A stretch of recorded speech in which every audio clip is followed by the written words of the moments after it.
নমস্কাৰ প্ৰিয় দৰ্শক, প্ৰজ্ঞান ইউনিভাৰ্ছ চেনেলত আপোনালোকক সকলোকে স্বাগতম জনাইছোঁ।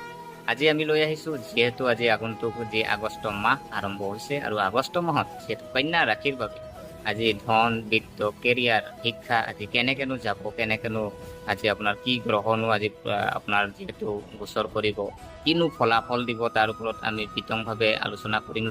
লগতে আমি আলোচনা কৰিম যে আপুনি আজি যি আগষ্ট মাহ প্ৰতিকাৰৰ বাবে কি কিনো কৰিব লাগিব, তাৰ ওপৰতো আমি যিহেতু আলোচনা কৰিম। গতিকে বলক আমি ভিডিঅ'টো আৰম্ভ কৰোঁ।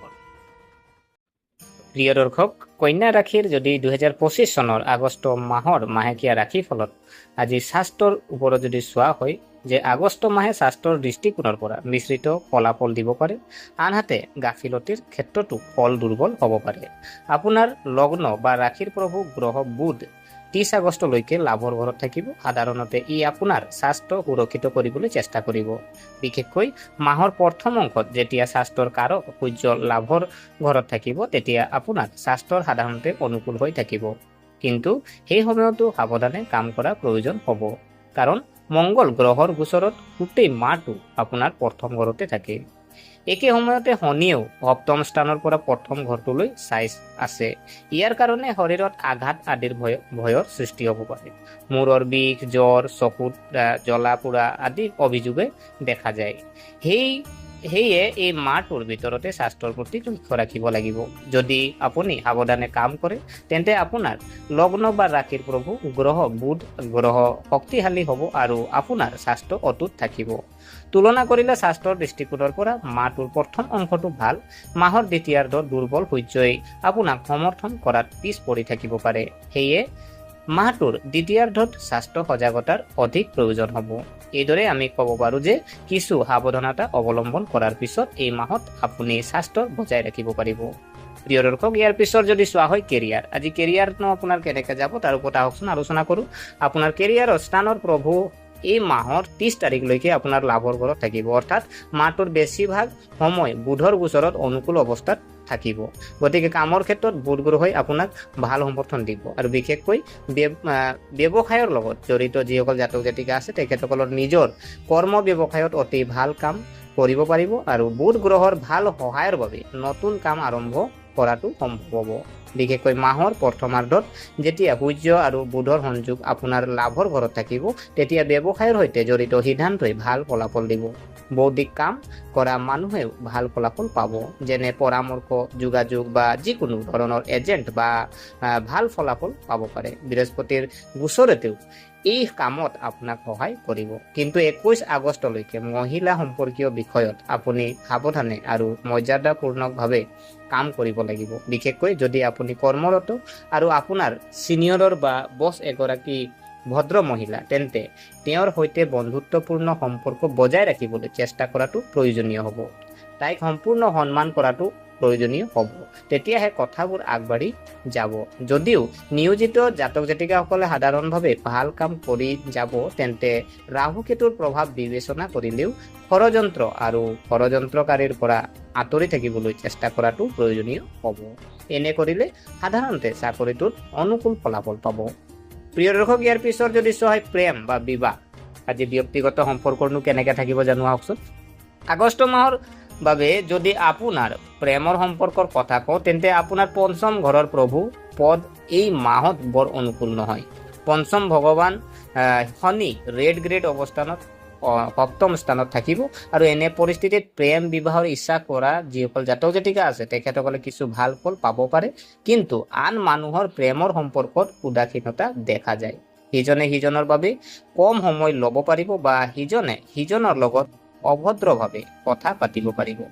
বিশেষকৈ মাহৰ প্ৰথম অংশত পঞ্চম স্থানত সূৰ্যৰ প্ৰভাৱে সম্পৰ্কটোক অধিক উদাসীন কৰি তুলিবলৈ কাম কৰিব পাৰে।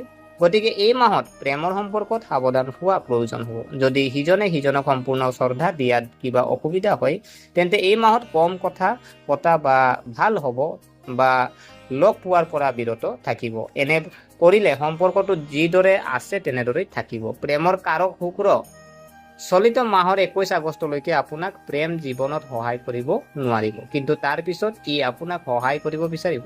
এনে পৰিস্থিতিত আমি ক'ব পাৰোঁ যে 21 আগষ্টৰ পিছৰ সময়খিনিয়ে প্ৰেম জীৱনৰ বাবে অলপ ভাল ফলাফল দিব পাৰে। বিবাহ আদিৰ লগত জড়িত বিষয়বোৰ আগুৱাই নিয়াৰ বাবে মাহটো বৰ অনুকূল নহয়, আনহাতে বৈবাহিক বিষয়ৰ বাবে মাহটো অলপ দুৰ্বল বুলি গণ্য কৰা হ'ব। সপ্তম স্থানৰ প্ৰভু অৱস্থান গড় যদিও সপ্তম স্থানত শনি আৰু মংগল গ্ৰহই সংযুক্ত প্ৰভাৱ ভাল বুলি গণ্য কৰা নহ'ব। এনে পৰিস্থিতিত সিজনে সিজনৰ প্ৰতি কোনো বিষয়ত শুভৰ সম্ভাৱনা থাকে বা দুয়োৰে এজনৰ স্বাস্থ্য দুৰ্বল হৈ থাকিব পাৰে। সিজনে সিজনৰ স্বাস্থ্য আৰু আৱেগৰ সম্পূৰ্ণ যত্ন লোৱাটোৱেই ভাল হ'ব, যাতে আগন্তুক সময়ত সকলো ভাল হ'ব পাৰে। আপুনি যদি পাৰে যিকোনো ধৰ্মীয় স্থান বা মন্দিৰত ৰঙা ৰঙৰ মিঠাই আগবঢ়াওক আৰু বন্ধু বান্ধৱীৰ মাজত প্ৰসাদ বিতৰণ কৰক। মাংস, মদ, কণী আৰু অশ্লীলতা আদিৰ পৰা আঁতৰি থাকক। কলা গৰু এটা আপুনি পাৰিলে শুশ্ৰূষা কৰক। আৰু সাধাৰণতে যদি চোৱা হয় 2025 চনৰ আগষ্ট মাহেকীয়া ৰাশিফল অনুসৰি 2025 চনৰ আগষ্ট মাহে আপোনাৰ বাবে সাধাৰণভাৱে গড় ফলাফলতকৈ ভাল ফলাফল দিয়া যেন লাগে। মাহৰ প্ৰথমাৰ্ধত আপোনাৰ লাভৰ ঘৰত সূৰ্যৰ গোচৰ থাকিব আৰু সাধাৰণতে ই আপোনাক ভাল আৰু অনুকূল ফলাফল দিব বিচাৰিব। মাহৰ দ্বিতীয়াৰ্ধত সূৰ্যৰ গোচৰত আপোনাৰ দ্বাদশ স্থানত থাকিব। এইটো এটা দুৰ্বল বিন্দু, কিন্তু ই নিজৰ ৰাশিত থাকিব। এইটো এটা অনুকূল বিন্দু, অৰ্থাৎ মাহৰ দ্বিতীয়াৰ্ধত সূৰ্যৰ পৰা বেছি অনুকূলতা আশা কৰা উচিত নহয়, কিন্তু কেতিয়াবা কিছুমান ক্ষেত্ৰত সূৰ্যও ভাল ফলাফল দিব পাৰে। অৰ্থাৎ আগষ্ট মাহত সূৰ্যৰ পৰা গড় হিচাপতকৈ ভাল ফলাফল আশা কৰিব পাৰি। মংগল গ্ৰহৰ গোচৰত গোটেই মাহটো আপোনাৰ প্ৰথম ঘৰতে থাকিব, গতিকে মংগল গ্ৰহৰ গোচৰৰ পৰা অনুকূলতা পোৱাৰ আশা অতি কম। বুধ গ্ৰহৰ গোচৰত মাহটোৰ বেছিভাগ সময় আপোনাৰ লাভৰ ঘৰত থাকিব, সাধাৰণতে ইয়াক অনুকূল পৰিস্থিতি বুলি কোৱা হ'ব। বৃহস্পতিৰ গোচৰত আপোনাৰ দশম স্থানত থাকিব। এনে পৰিস্থিতিত বৃহস্পতিয়ে আপোনাক মিশ্ৰিত ফলাফল দিব পাৰে। শুক্ৰৰ গোচৰত 21 আগষ্টলৈকে আপোনাৰ দশম ঘৰত থাকিব, যিটো এটা দুৰ্বল বিন্দু, কিন্তু 21 আগষ্টৰ পৰা শুক্ৰৰ গোচৰত আপোনাৰ লাভৰ ঘৰলৈ যাব আৰু আপোনাক ভাল ফলাফল দিব বিচাৰিব। আপোনাৰ সপ্তম স্থানত শনিৰ গোচৰত ৰেড গ্ৰেড অৱস্থান থাকিব, গতিকে সহজে অনুকূল ফলাফল আশা কৰা উচিত নহয়। ৰাহু আপোনাৰ গোচৰৰ কথা যদি ক'বলৈ গ'লে ৰাহু গোচৰত ষষ্ঠ স্থানত থাকিব আৰু বৃহস্পতি নক্ষত্ৰমণ্ডলত থাকিব। এনে পৰিস্থিতিত ৰাহুৰ পৰা বহু পৰিমাণে অনুকূল ফলাফল আশা কৰিব পাৰি। কেতু গোচৰত শুক্ৰ নক্ষত্ৰৰ দ্বাদশ স্থানত থাকিব। এনে পৰিস্থিতিত কেতুৰ পৰাও অনুকূলতাৰ আশা বহুত কম আছে। আৰু বিশেষকৈ 21 আগষ্টৰ পিছত কেতুৱে কিছুমান ক্ষেত্ৰত অনুকূল ফলাফল দিব পাৰে, কিন্তু বেছিভাগ সময়তে কেতুৱে অনুকূল ফলাফল দিব নোৱাৰিব। এইদৰে আমি দেখিবলৈ পাওঁ যে এই মাহত আপোনাক গড় ফলাফলতকৈ ভাল ফলাফল দিব পাৰে। তুলনাত কৰিলে মাহটোৰ প্ৰথম অংশটো তুলনামূলকভাৱে অধিক অনুকূল বুলি কোৱা হ'ব। প্ৰিয় দৰ্শক, ইয়াৰ পিছত যদি চোৱা হয় বিত্তৰ আপোনাৰনো কেনেকৈ যাব, যিটো আৰ্থিক দিশটো যদি আমি চাওঁ, বিত্তীয় বিষয়ৰ কথা ক'বলৈ গ'লে এই মাহত আপোনাৰ লাভৰ অৱস্থা সাধাৰণতে অনুকূল হ'ব। আপোনাৰ লগ্ন বা ৰাশিৰ প্ৰভু বুধ, যি আপোনাৰ কেৰিয়াৰ স্থানৰ প্ৰভু, আপোনাৰ লাভৰ ঘৰত 30 আগষ্টলৈকে থাকিব। আপোনাৰ বৌদ্ধিক ক্ষমতাৰ প্ৰভাৱৰ বাবে কাম দক্ষতাৰে কৰা হ'ব আৰু আপুনি ভাল লাভ পাব। মাহৰ প্ৰথমাৰ্ধত সূৰ্যৰ গোচৰতেও লাভৰ ঘৰত হ'ব, যিয়ে দূৰৰ ঠাইত কাম কৰা যিসকল জাতক জাতিকা আছে তেখেতসকলক ভাল লাভ দিব পাৰে। উদাহৰণস্বৰূপে, যদি আপোনাৰ কাম বিদেশৰ সৈতে জড়িত, আপুনি কোনো বিদেশ কোম্পানীত কাম কৰে বা আপুনি বিদেশী বিনিয়োগ সন্দৰ্ভত কাম আগবঢ়াবলৈ গৈ আছে, তেন্তে মাহটোৰ প্ৰথমাৰ্ধত আপুনি বহুত ভাল ফলাফল পাব পাৰে। অৰ্থাৎ লাভৰ দৃষ্টিকোণৰ পৰা আগষ্ট মাহে সাধাৰণতে সন্তোষজনক বা অনুকূল ফলাফল দিয়ে যেন লাগে। সঞ্চয়ৰ দৃষ্টিকোণৰ পৰাও সাধাৰণতে মাহটোক অনুকূল বুলি কোৱা হ'ব, যদিও 21 আগষ্টলৈকে দ্বিতীয় ঘৰৰ অধিপতিৰ স্থান বৰ ভাল বুলি কোৱা নহ'ব। কিন্তু দ্বিতীয় ঘৰৰ ওপৰত ধনৰ কাৰক বৃহস্পতিৰ ইফেক্ট ধন সঞ্চয়ত সহায় হ'ব।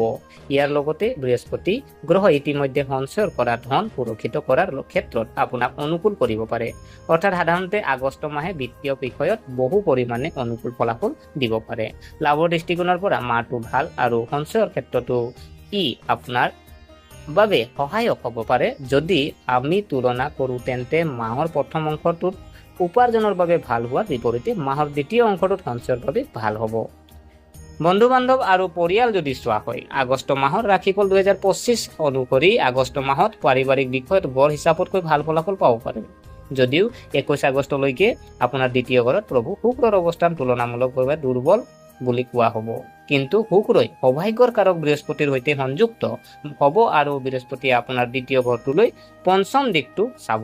এই কাৰণেও পাৰিবাৰিক বিষয়ত কিছু অসংগতি থাকিলেও আপোনাৰ পাৰিবাৰিক সম্পৰ্ক ভাল হৈ থাকিব। মানুহে সিজনে সিজনৰ লগত মান্য আচৰণ কৰি থাকিব। তেওঁলোকৰ কথা বতৰাৰ ধৰণ সভ্য আৰু সংস্কৃতিৱান হ'ব। ফলত পৰিয়ালৰ সদস্যৰ সৈতে সম্পৰ্ক ভাল হৈ থাকিব। 21 আগষ্টৰ পিছত পাৰিবাৰিক সম্পৰ্ক অধিক সামঞ্জস্যতা দেখা যায়। পৰিয়ালত বা আত্মীয় স্বজনত কিছু শুভ কাম হ'ব পাৰে, যিয়ে পাৰিবাৰিক সম্পৰ্কত অধিক তীব্ৰতা আনিবলৈ কাম কৰিব পাৰে। এই মাহত ভাই ভনীৰ সৈতে সম্পৰ্কত গড় হিচাপত থাকিব পাৰে, যদিও তৃতীয় ঘৰত ওপৰত কোনো ডাঙৰ নেতিবাচকতা দেখা নাযায়। কিন্তু তৃতীয় ঘৰত প্ৰভু দুৰ্বল অৱস্থানৰ বাবে ভাই বা ঘনিষ্ঠ বন্ধুৱে সিজনে সিজনক কম সময় দিব পাৰিব বা নিজৰ ব্যস্ততাৰ বাবে চলি থকা সম্পৰ্কত গড় ফলাফল দিব পাৰে।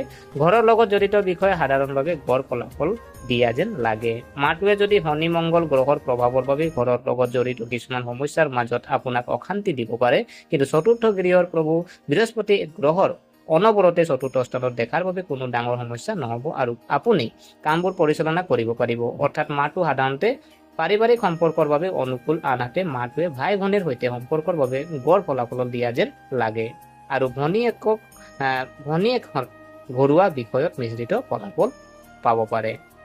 গতিকে প্ৰিয় দৰ্শক, আশা কৰিছোঁ আপোনালোকে ভিডিঅ'টো চাই ভাল পালে।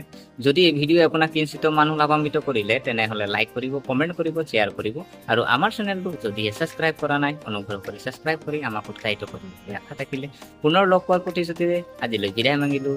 ধন্যবাদ।